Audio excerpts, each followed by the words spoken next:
What are the best and worst martial arts styles when it comes to MMA? In the world of martial arts, we have this phenomena, a sport, if you will, called mixed martial arts, where you just do exactly what the title says. Surely you will have disagreeing opinions with me, and that's fine. It's okay to be wrong sometimes, it happens. But what's important is that you learn from this. On the screen now, you see all of the different martial arts styles that we are going to be putting into this tier list. We're going to start off with BJJ. BJJ is probably one of the more popular sports styles of martial arts right now in the US. BJJ has gotten to the point where it's pretty much primarily grappling based. Obviously it's grappling, right? And it's gotten to the point where it's kind of like neglecting a little bit the handwork, or even in some cases even the takedowns. From what I've gathered on the internet, I think there have been 17 BJJ champions in the UFC, and that doesn't mean like the entirety of MMA, but the UFC usually tends to be some of the best, right?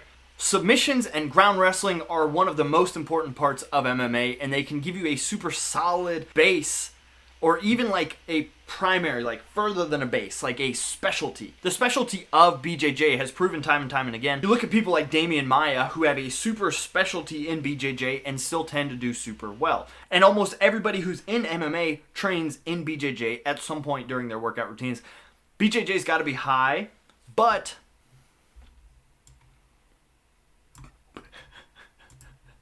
we're going to start off hot. I think that you could have a super like average level of BJJ of submissions work and still do well if you do well in other styles. I don't know. This one, I might change this one, but we'll see. I'm kind of well, we'll see. Okay, so Taekwondo.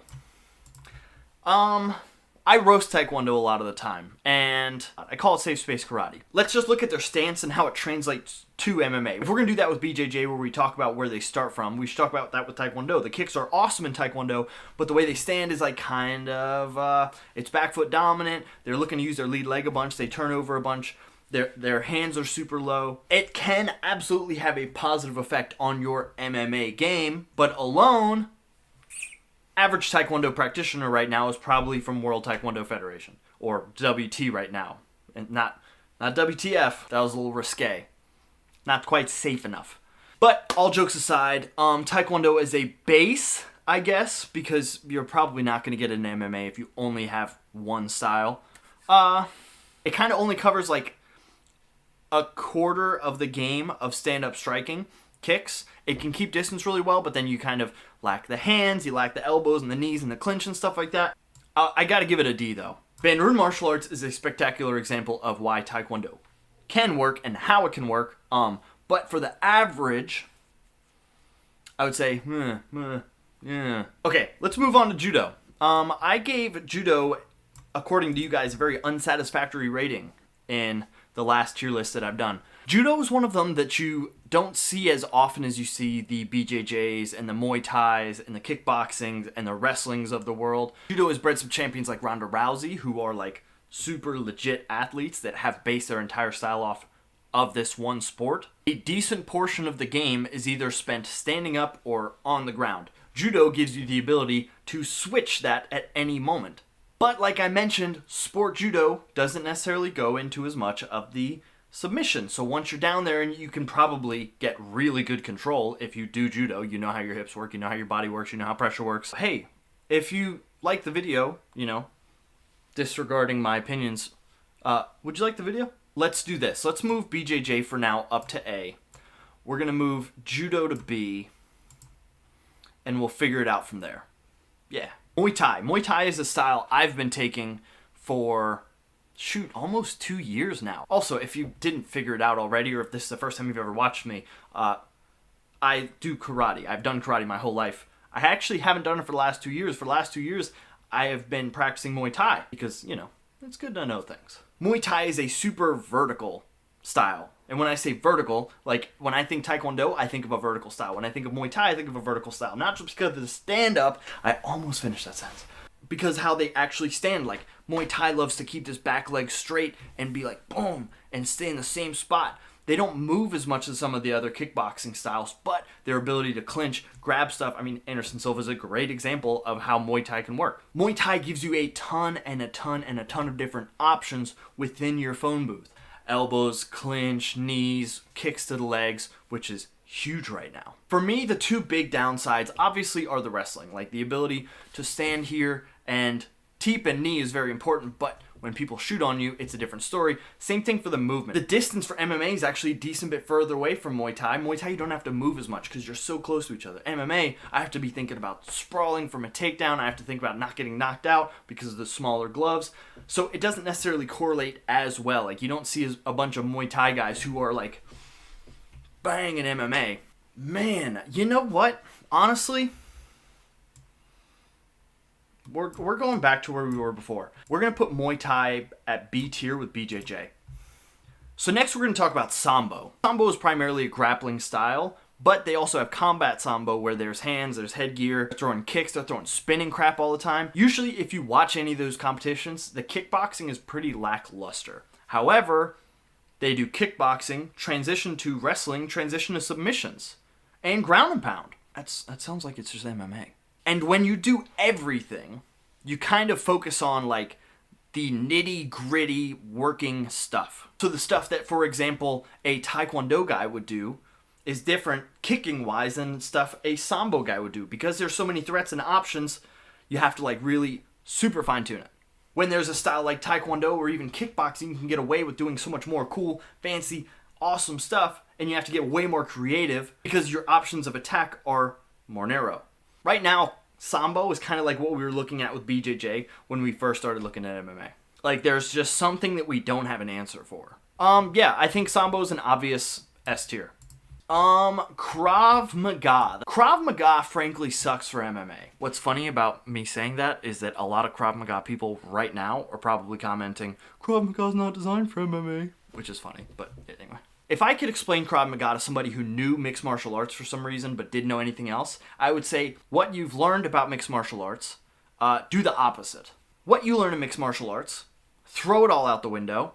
All those rules that you learned were super dangerous, try that. Which, like, in theory makes sense, but in practice, what do you do? Practicing eye pokes and nut shots and all that kind of stuff is kind of difficult to do. Anyway, we're not going into the efficiency of it. Krav Maga would obviously do badly in MMA. Like, this is obvious. And frankly, also doesn't have to do with the video. If you take an MMA guy versus the average Krav Maga guy, you put them in a room with no rules, and you say, go, my money's probably on the MMA guy. Not the point of the video, but we're going to go Krav Maga F tier. Now we're moving to karate. Oh boy, do I love some karate. Karate is one of the more like nerdy martial arts there are. There are no other styles that like to talk about super minute details of super like micro things. Like Sambo, macro. Karate. Oh, your breath was a millisecond off about this thing. The way that karate on average practices is pretty slow in pace. What's funny, because then it evolved into like what is sport karate now. In sport karate, you can go one of two ways. You can go like super pop, touch on the very outside. You can kind of make the transition as well over to like where Wonder Boy has been, where he goes pop, but each pop freaking hurts really bad. Karate Combat's trying to bridge that gap right now and make a sport out of point karate that is a little more physical and violent. If you train traditional karate, you get grappling and takedowns and elbows and knees, and you can get clinch work. And in my case, you got sparring too, which was like, in my opinion, one of the most important things. On average, in a traditional school, you might not get that. I would say, I don't know if you can put karate at the same level as judo, even though they both have clear and obvious gaps. However, MMA is super biased towards grappling. I could make a whole video about it. Yes, we get the smaller gloves for striking, but all of the rules are kind of against striking. The reasons that striking makes things so dangerous. For example, I just looked up a random thing and said, MMA rules. Here's what you read off in order. No groin attacks, no knees to the head of a ground opponent, no strikes to the back of the head or the spine, no headbutts, no eye gouging, no fish hooking. Those are kind of also grappling based. No fingers in the orifices. That's definitely more grappling. No biting. Grappling. No strikes or grabbing of the throat. Striking. No manipulation of the fingers or toes. Weird. No grabbing of the ringer cage. That one's definitely wrestling. No intentional throwing outside of the ringer cage. That would be sick. Humans in general are way more designed to grapple than we are to strike. Like Mike has said this a bunch, but think about it. You get stronger the closer you are to your body. We don't get stronger way further away. All of our senses are in one spot. Like if I missed punching at your sniffer, like, oh no, I've hit your sear, like that's a very ineffective way to place things. Instead, we've got things that are designed to grab people. And because of that, I would honestly probably put karate closer to Taekwondo on this tier list. Remember all those things I just said? Let's talk about wrestling. I could be wrong, correct me if I'm wrong here, but I think that wrestling has put out the most champions in the UFC. Wrestling covers standing up, it covers takedowns, it covers takedown defense. It is all about putting your opponent in an uncomfortable position. You look at BJJ, sometimes you put yourself in the uncomfortable position. A lot of people's guard game in Jiu Jitsu is not good for MMA. And that's a point that they try and like thrive in the BJJ world. In wrestling, you find very little people who are like, yeah, I'm really good at putting myself in a bad position. Granted, they don't have striking, but if you watch any clip where there's a fight inside of a wrestling match, those dudes are unfazed by the punches to the face. They're just like... Whereas if you did that in a Taekwondo match, it'd look very different. Or if you did it in BJJ, it would look very different. We're going to put them at A tier. We're going to go from grappling to kickboxing. Kickboxing specifically with no clinch. Kickboxing obviously focuses on punching and kicking. Kickboxing. A lot of stellar MMA athletes have come from kickboxing. The body positioning for kickboxing and MMA actually isn't like super different. Like they don't have to change their stance a bunch compared to how Taekwondo has to change their stance or Muay Thai has to change their stance. Anyway, kickboxing's kind of self-explanatory on why it would do well. Do I think it does as well as Muay Thai though? Yeah, I would say it's probably right at about the same level of Muay Thai, and it makes sense. You do have more stuff that you have to learn outside of your style, like you have to work on now the clinch. And granted, some kickboxing styles do allow the clinch, but it's usually classified as Muay Thai rules. Kickboxing actually usually does better than Muay Thai and MMA, but we're going to put them at the same level because I don't think they do as well as wrestling does. Now, my goodness, you guys love asking me to talk about Wing Chun in these tier list videos. Now, you're probably looking at me right now and saying, Seth, why are you putting this in here? Well, because if you type in Wing Chun versus MMA, you're going to find a lot of videos. A lot of them will be on Fight Commentary Breakdown because how does he find those videos? But they usually don't do well. Now, some aspects of Wing Chun do pretty well. Like the hand trapping and the fighting and stuff like that. The movement's not there, the grappling's not there, everything else isn't there.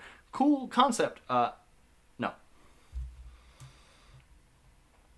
Now, I say boxing for last because I'm allowed to, it's my channel. Punching is obviously the most frequently thrown strike in mixed martial arts. Like legs have to go from the ground up, hands are already here, they're a little bit safer than legs are when it comes to the takedown, so striking, I can be in a super wide, sprawl ready stance and still punch. So boxing's very important to mixed martial arts. However, if you only know boxing, you're going to be in for a really wrestly time. I don't rank these before these videos. I have no idea where they're going. I know which styles I'm going to put on there, but I have no idea where they're going.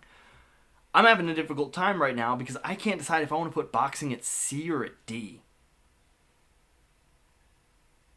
We talked about Taekwondo's stance and how it gets eaten up by leg kicks and takedowns. Boxing's does the same thing. They're a bit wider, so the distance is a little bit different. It's a little bit easier to control. However, that leg is prime for being taken down, for being kicked, for being swept, a number of things that don't involve punchies. I'm going to put it at C tier with Judo. Didn't I have Sanshou on here? I thought that I had Sanda on here. Sanshou or Sanda is Chinese kickboxing. I'll put it right here. A tier. It is definitely more kickboxing based. It has the same premise as Sambo, where like they allow takedowns and stuff like that.